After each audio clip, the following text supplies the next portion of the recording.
نحمده ونصلي على رسوله الكريم أما بعد فأعوذ بالله من الشيطان الرجيم بسم الله الرحمن الرحيم يا أيها الذين آمنوا أطيعوا الله وأطيعوا الرسول صدق الله العظيم وصدق رسوله النبي الأمين المكين المبين الكريم ونحن على ذلك لمن الشاهدين والشاكرين والذاكرين والزاهدين والحمد لله رب العالمين. برادران اسلام،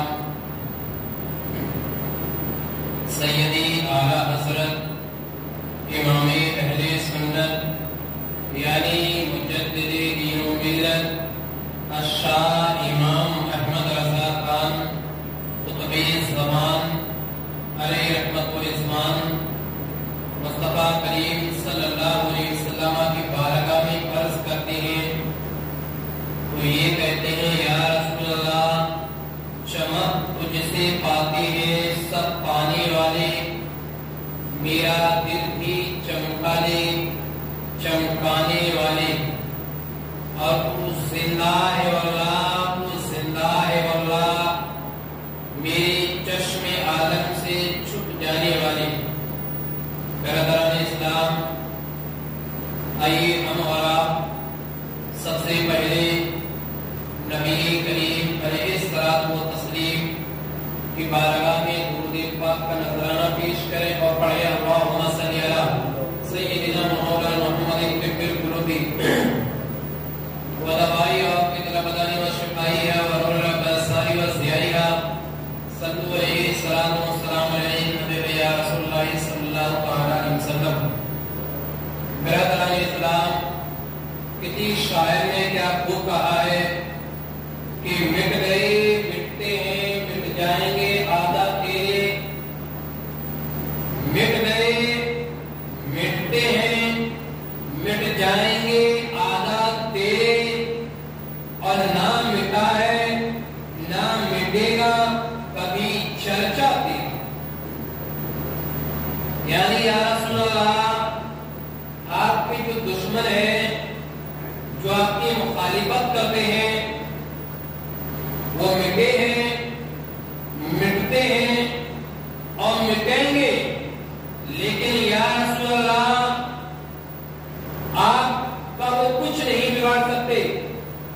آپ کا ذکر، آپ کا نام ہمیشہ بلند رہا ہے اور ہمیشہ بلند رہے گا. یا رسول اللہ، آپ کی شان وہ ہے کہ اللہ رب العزت نے سب سے پہلے آپ کے نور کو پیدا فرمایا اور ساری کائنات کو اس سے ایک سبق ملا، اس سے ایک پیغام ملا کہ جس شخص کا نور اللہ رب العزت نے پوری کائنات سے پہلے پیدا فرمایا ہو، یقیناً وہ شخص کوئی عظیم انسان ہے، کوئی عظیم شخص ہے، کوئی عظیم آواز کا نیک بندہ ہے. اور ہمارے نبی صلی اللہ علیہ وسلم مکہ شریف میں پیدا ہوئے اور 40 سال کی عمر سے پہلے نبی کریم صلی اللہ علیہ وسلم نے اسلام کی تبلیغ شروع کر دی، لیکن وہ جو تبلیغ تھی 40 سال سے پہلے کی، وہ پوشیدہ طور پر تھی. پوشیدہ طور پر اسلام کی باتیں لوگوں کو بتاتے رہے، دین کی بات لوگوں کو بتاتے رہے، سمجھاتے رہے، اسلام کے قریب لانے کی کوشش کرتے رہے. لیکن 40 سال کی عمر جب مصطفیٰ کریم صلی اللہ علیہ وسلم کی ہو گئی تو قرآن مقدس کے اندر اللہ فرماتا ہے کہ فَاصْدَعْ بِمَا تُؤْمَرُ وَأَعْرِضْ عَنِ الْمُشْرِكِينَ، یعنی یہ وہی اللہ کے نبی نازل ہوئی 40 سال کی عمر میں کہ اے حبیب آپ اسلام کی باتیں علانیہ طور پر بیان کرنا شروع کر دیں اور مشرکوں سے منہ پھیر لیں۔ مکہ کے جو مشرکین تھے ان کے بارے میں یہ کہا گیا اے حبیب اب ان سے منہ پھیر لو، تو جو دین کی باتیں ہیں لوگوں کو کھلے عام بتانا شروع کرو۔ تاریخ یہ کہتی ہے آج بھی گوگل پر سرچ کیجئے، آج بھی نیٹ پر سرچ کیجئے اور یہ ڈالیے وہاں یہ لکھیے نیٹ پر کہ دنیا کا سب سے اچھا انسان کون ہے، پوری دنیا کا سب سے اچھا ویکتی کون ہے، سب سے اچھا شخص کون ہے، تو گوگل بھی یہی جواب دے گا کہ پوری دنیا کے اندر جب سے دنیا بنی ہے تب سے لے کر اب تک اگر دنیا کے اندر سب سے اچھا انسان اگر کوئی ہے، سب سے پیارا، سب سے اچھا ویکتی کوئی ہے، شخص کوئی ہے، تو وہ جناب محمد رسول اللہ صلی اللہ علیہ وسلم کی ذات۔ یہ مسلمان نہیں کہہ رہے، یہ مذہب اسلام کے ماننے والے نہیں کہہ رہے، بلکہ جس نے گوگل کی بنیاد رکھی تھی وہ یہ بات بول رہا ہے اور پوری دنیا کی باتیں وہ بول رہا ہے کہ اگر دنیا میں سب سے اچھا شخص جو ہے وہ جناب محمد رسول اللہ صلی اللہ علیہ وسلم کی ذات ہے، یعنی وہ ہمارے اور آپ کے نبی ہیں۔ اور ان کا اخلاق کیا تھا؟ ان کا اخلاق یہ تھا کہ مصطفیٰ کریم صلی اللہ علیہ وسلم یہود و نصارہ کہ جب بچوں کو دیکھتے تھے دیکھتے تھے وہ تو ان بچوں کو اٹھا لیتے تھے اور اپنی گود میں کھلایا کرتے تھے۔ یہ ہمارے نبی کا اخلاق ہے۔ اور کن یہودیوں کے بچوں کو، ان یہودیوں کے بچوں کو اٹھایا کرتے تھے، ان یہودیوں نصارہ کے بچوں کو مصطفیٰ کریم کھلایا کرتے تھے۔ جو لوگ مصطفیٰ کریم صلی اللہ علیہ وسلم کو رات و دن تکلیف دیا کرتے تھے، میرے نبی کو ستایا کرتے تھے، اگر مصطفیٰ کریم صلی اللہ علیہ وسلم نماز میں ہوتے تھے تو پیٹھ پر حضور کے اوڑھنی ڈالتے تھے۔ مصطفیٰ کریم صلی اللہ علیہ وسلم چلا کرتے تھے جس راستے پہ تو اس راستے پہ کانٹے بچھا دیا کرتے تھے۔ وہ یہودی کوئی ایسا کام نہیں کرتے تھے کہ جس سے میرے نبی کو تکلیف نہ ہو، بلکہ وہ ہر وہ کام کیا کرتے تھے کہ جس سے جناب محمد رسول اللہ صلی اللہ علیہ وسلم کو تکلیف پہنچے، انہیں پریشانی ہو۔ وہ یہود و نصارہ کہ جو شام میں بھی مصطفیٰ کریم صلی اللہ علیہ وسلم کو تکلیف پہنچاتے تھے، دن میں بھی پہنچایا کرتے تھے، بلکہ حضور کو تکلیف پہنچانے کی سازش کو وہ میٹنگ کیا کرتے تھے، لوگوں کو بلایا کرتے تھے، ارد گرد سے بلایا کرتے تھے، علاقوں سے بلایا کرتے تھے کہ محمد کے خلاف کون سا کام کیا جائے، ایسا کون سا کام کیا جائے کہ جس سے یہ محمد پریشان ہو جائے، اسے تکلیف پہنچے۔ یہ یہود و نصارہ تھے جو 24 گھنٹے مصطفیٰ کریم صلی اللہ علیہ وسلم کے پیچھے پڑے رہتے تھے کہ یہ تکلیف ہو، یہ دین کی باتیں بتانے بند کریں، لیکن مصطفیٰ کریم صلی اللہ علیہ وسلم اس کے باوجود ان کے بچوں کو دیکھا کرتے تھے، انہیں بھی کھلایا کرتے تھے، اٹھایا کرتے تھے، پیار کیا کرتے تھے۔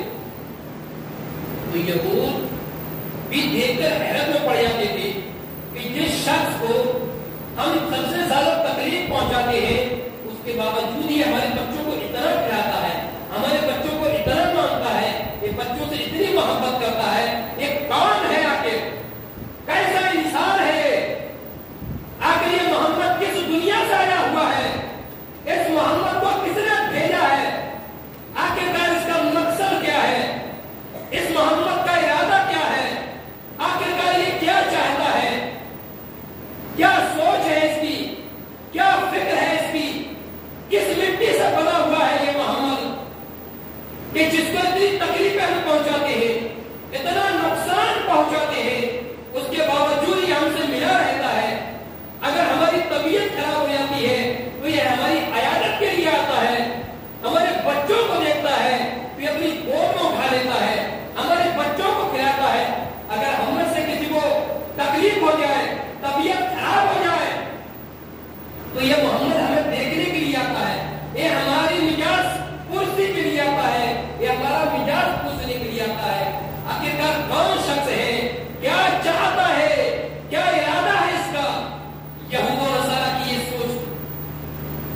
ایک یہودی، ایک مثال آپ کو دے رہا ہوں، ایک یہودی عورت حضور علیہ السلام جب نکلتے تھے اس راستے سے تو اپنی چھت پر روزانہ کچرا جمع کرتے تھے، اور جیسے ہی حضور نکلتے تھے تو اوپر سے کچرا پھینک دیتے. روزانہ اس کا معمول تھا کہ حضور کے اوپر کچرا پھینکتی تھی، لیکن وہ تو اللہ کی جانب سے بھیجے ہوئے سچے نبی تھے.